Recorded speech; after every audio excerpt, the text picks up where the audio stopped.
Welcome back to the Deep Dive. Hey there. If you are joining us today, you are what we like to call the learner. You're someone who wants to just cut through the noise, skip the information overload, and get straight to the aha moments. Exactly. We're so glad you're here. Yeah, and today we're digging into a really, honestly, a highly compelling piece of source material. We've got an excerpted transcript from a YouTube interview on the channel Wretched with Todd Friel. Right. And he's interviewing a prominent guest, Phil Johnson, from Grace to You.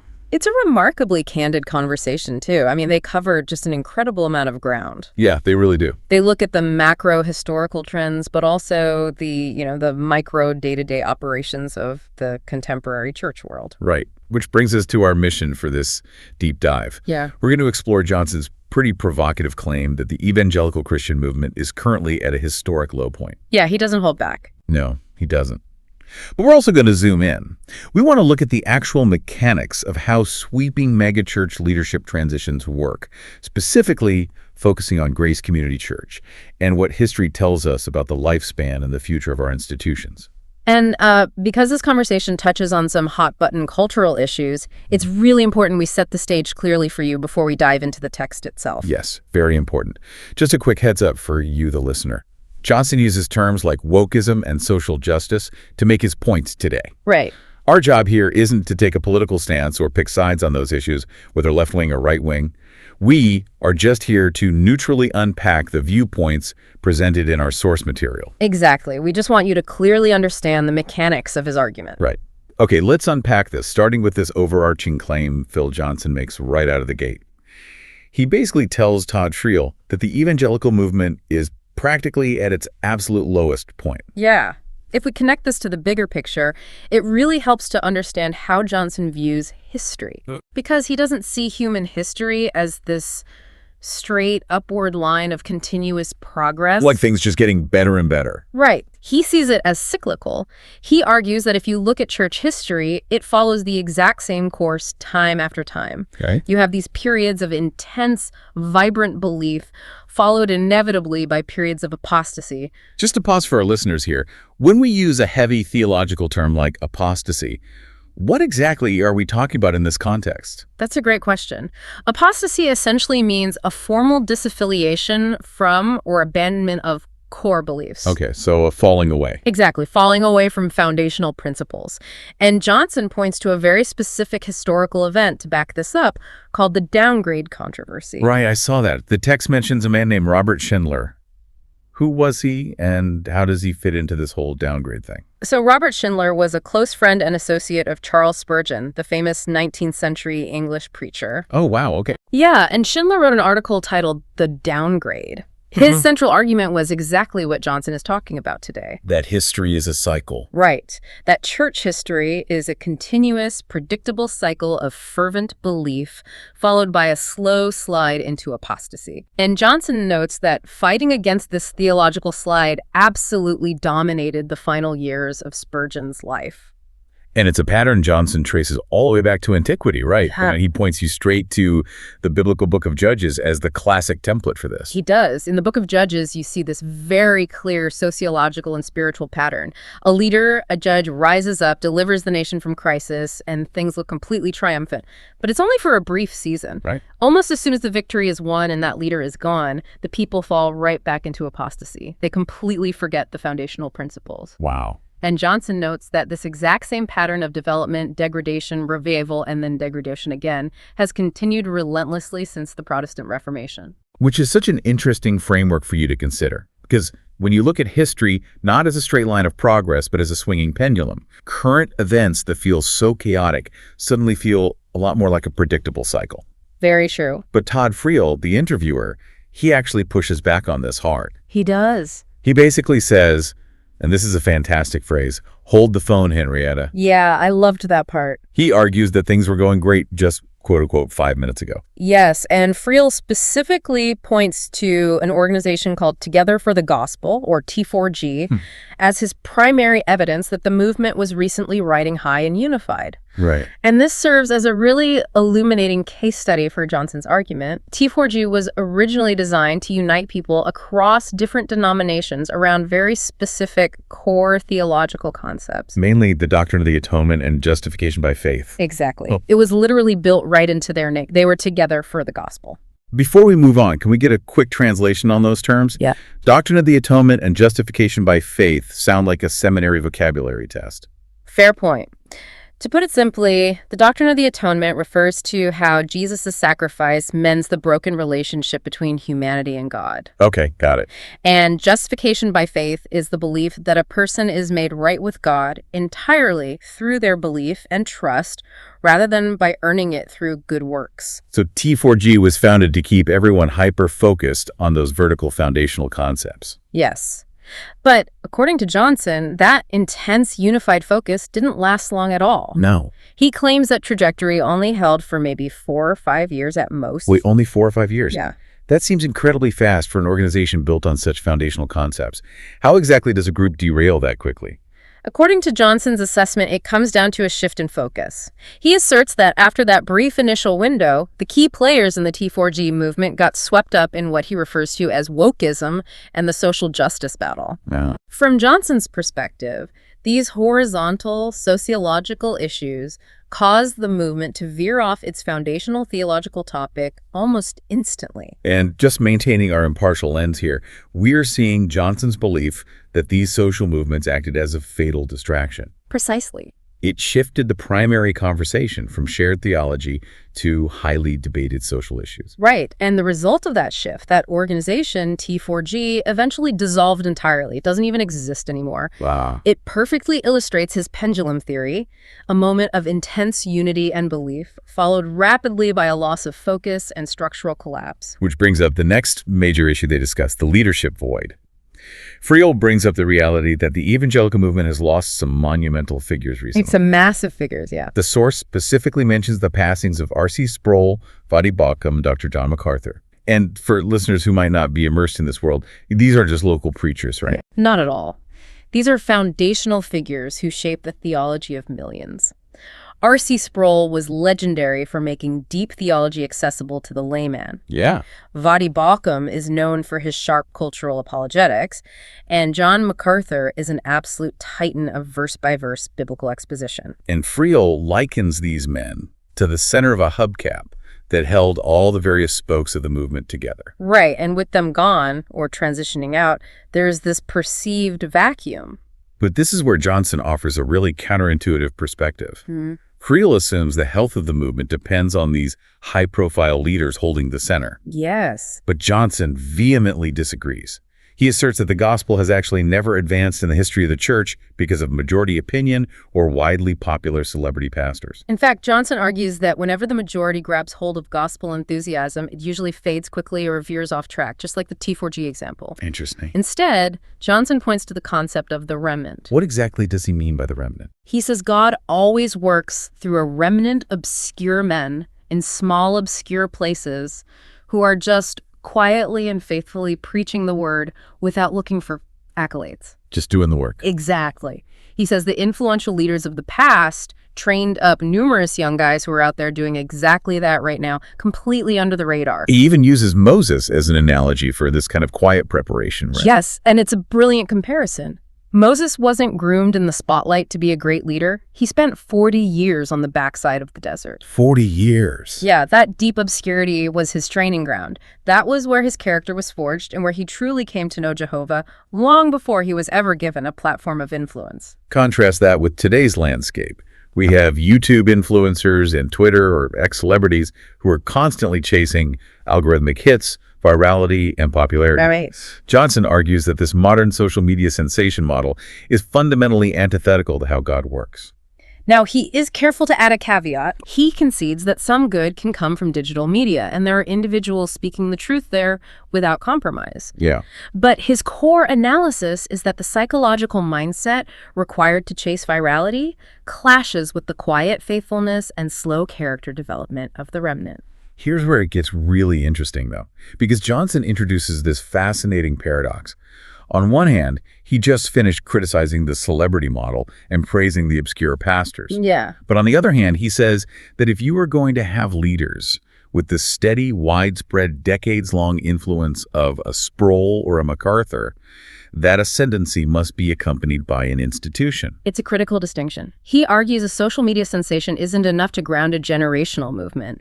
To have steady influence that outlasts a single news cycle, a leader needs something substantial and concrete behind them: a seminary, a physical church, a publishing house. But here's the paradox. Those very institutions are fundamentally fragile. Extremely fragile. The timeline he provides for this fragility is staggering. Johnson calls it uncanny how quickly academic institutions apostatize. He flat out states that he cannot think of a single conservative evangelical seminary that has held the line for more than 50 or 60 years. 50 or 60 years, tops. Why such a short lifespan? It often comes down to the nature of academia itself. Academic institutions face immense pressure to innovate, to be accepted by broader cultural circles, or to gain secular prestige. Oh, that makes sense. And that pressure inevitably leads to subtle compromises that, over a few decades, result in a total drift from their founding principles. Right. Johnson traces this institutional fragility all the way back to the early church. He references the book of Revelation, specifically chapters 2 and 3, pointing out how Christ's letters to those early churches show just how incredibly fast they veered off track right at the very dawn of church history. Friel actually tries to lighten the mood here with a joke. He says, well, my church, Alpharetta Bible Church, hasn't veered off track yet. Yeah, but then he admits they're only 2 years old. Exactly. It brings some levity, but it really highlights the sobering reality. Enduring institutions are the exception, not the rule. Yes. To prove this, they look at Charles Spurgeon's legacy in London. The Metropolitan Tabernacle Spurgeon's local church was already over 100 years old when Spurgeon arrived. And if you go there today, 230 years later, Johnson notes it has maintained a solid foundational witness. But the contrast is stark when you look at the academic side of Spurgeon's legacy. Spurgeon College is currently shutting down. Wow. It perfectly validates Johnson's argument that academic institutions tend to degrade and drift much faster than local grounded churches do. Because of this fragility and because of the historical pattern of leaders starting strong and then failing, Johnson is incredibly hesitant to name the next big thing in leadership. Oh, yeah. Friel essentially asks him to peek into an envelope and read the names of the ascendant guys who will lead the next generation. And Johnson's reluctance is palpable. He brings up a very specific cautionary tale to explain why he won't just rattle off a list of up-and-comers. He talks about a man named Clark Pinnock. Yes. For context, who was Clark Pinnock to this movement? Clark Pinnock was widely viewed in his early years as one of the most brilliant young conservative theologians of his generation. He wrote some incredibly helpful, rigorous defenses of the authority of Scripture. He showed a lot of promise. Immense promise. But eventually, as time went on, his theology shifted, and he moved entirely off track from the movement's core beliefs. The universal leadership lesson Johnson extracts from this is the absolute necessity of a time of testing. There is a profound danger in propping someone up too quickly. Giving a young leader a sweeping platform before they've undergone the rigorous, quiet testing required to sustain it often leads to disaster. Despite his deep reluctance, though, Friel does manage to squeeze two names out of him. He does. Johnson mentions Mike Riccardi, who jointly pastors the same flock with Phil at Grace Church. Johnson says Riccardi has more potential than any young guy he has ever met. High praise. Yeah. He also mentions Johnny Artanis, noting that he has known him since he was just a kid, which makes Friel wince a bit about feeling old. Right. But notice the pattern here. Both of these men are deeply embedded in a local, accountable church context. They aren't lone wolf internet celebrities. Which transitions us into the final and perhaps most granular part of their conversation. Friel really pivots here to the internal mechanics of how Grace Community Churches run. Yeah. And honestly, it is a profound peek behind the curtain for those of us who have no idea how a megachurch actually operates. They use terms like ecclesiology and polity. Can we get a quick translation on those? Absolutely. When we talk about polity, we are basically talking about the operating system or the governance structure of the church, how decisions are made and who has authority. Okay. Ecclesiology is the broader theology of what a church is and how it should function. Perfect. So, looking at their polity, they first clarify MacArthur's actual title. He wasn't technically the senior pastor. He called himself the pastor-teacher. Right, and this wasn't just corporate rebranding, it was deeply theological. MacArthur conferred that title upon himself based on his rigorous study of the book of Ephesians. He believed the biblical gifts of pastoring and teaching weren't two separate categories, but one combined essential role, the pastor-teacher. But even with that title, he did not operate as a dictator. GCC has an enormous elder board. Friel guesses around 120, but Johnson clarifies it's over 40. Still, a literal room full of elders. Yeah. And structurally, MacArthur had the exact same single vote as every other elder in that room. How does that practically work when one guy has so much global influence? They operate on the principle of a leader amongst equals. Johnson explains that because of MacArthur's natural giftedness, his decades of faithful service, and his profound biblical wisdom, his opinion naturally carried significant weight. The assumption in the room was usually that if MacArthur put his backing behind something, that was the wisest direction they should go. And this is the crucial part that really shocked Friel. That wasn't an unbreakable rule. Johnson shares a highly memorable anecdote where this room full of elders actually overruled John MacArthur. It is a brilliant, rare example of institutional accountability functioning properly. MacArthur had been invited to speak at an event featuring a mixed platform of speakers from various theological backgrounds. Okay. He was inclined to accept the invitation and go. But the elders discussed it thoroughly and felt his presence there would send a very confusing message to their congregation and the public. So they voted against it. They did. And crucially, MacArthur submitted to that overrule. Friel is blown away by this. Ugh. He had never heard of the elders telling a figure like John MacArthur no. And it wasn't just major event decisions where there was disagreement. Johnson shares some really human minor disagreements he personally had with MacArthur over the years. Like the pronunciation of the devil's name. Yes. Johnson insisted it was pronounced Bell, while MacArthur said Bell. Yeah, Johnson even looked it up in a book of proper pronunciations for biblical names to prove he was right, but he admits he could never convince MacArthur to change how he said it. They also disagreed on deeper structural things, like the role of female deacons. But the key takeaway here is how Johnson handled those disagreements.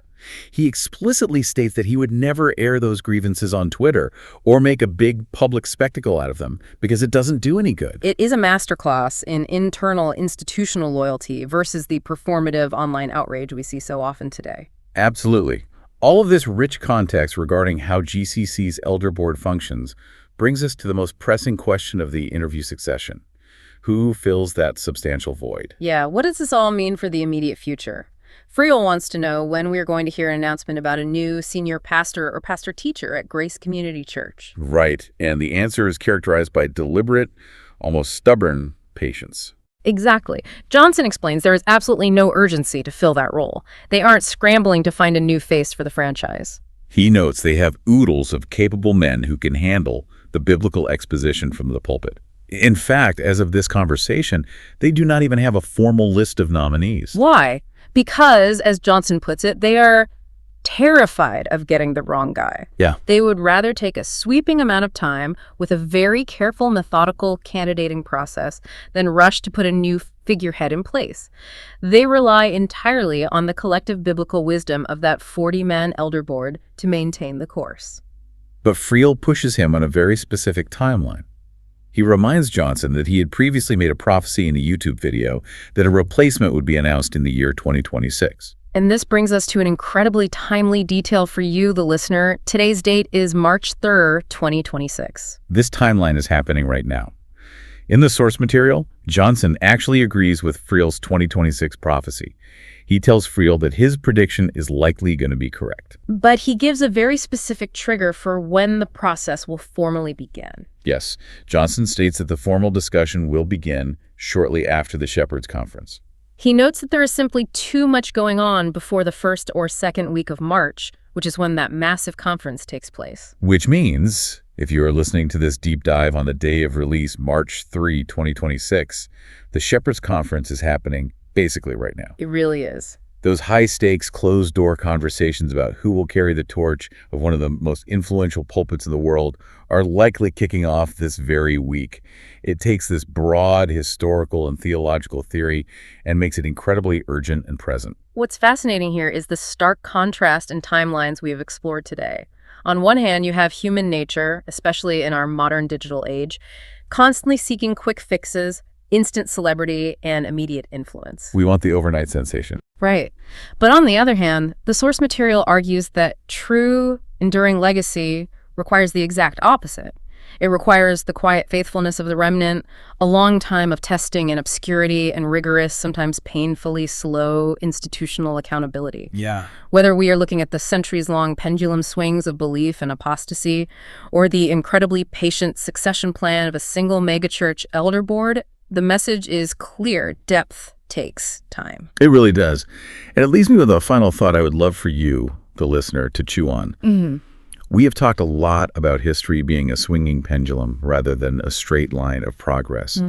But if those historical cycles of belief and apostasy used to take centuries to swing back and forth, does our hyper-connected digital age where influencers rise overnight and established institutions can fall in a matter of just a few years, mean these historical pendulums are going to swing faster and more violently than ever before? It's a great question. It is something to think about as you watch these events unfold. Thank you so much for joining us on this deep dive. Keep asking great questions. Keep seeking out multiple perspectives. And we will catch you next time.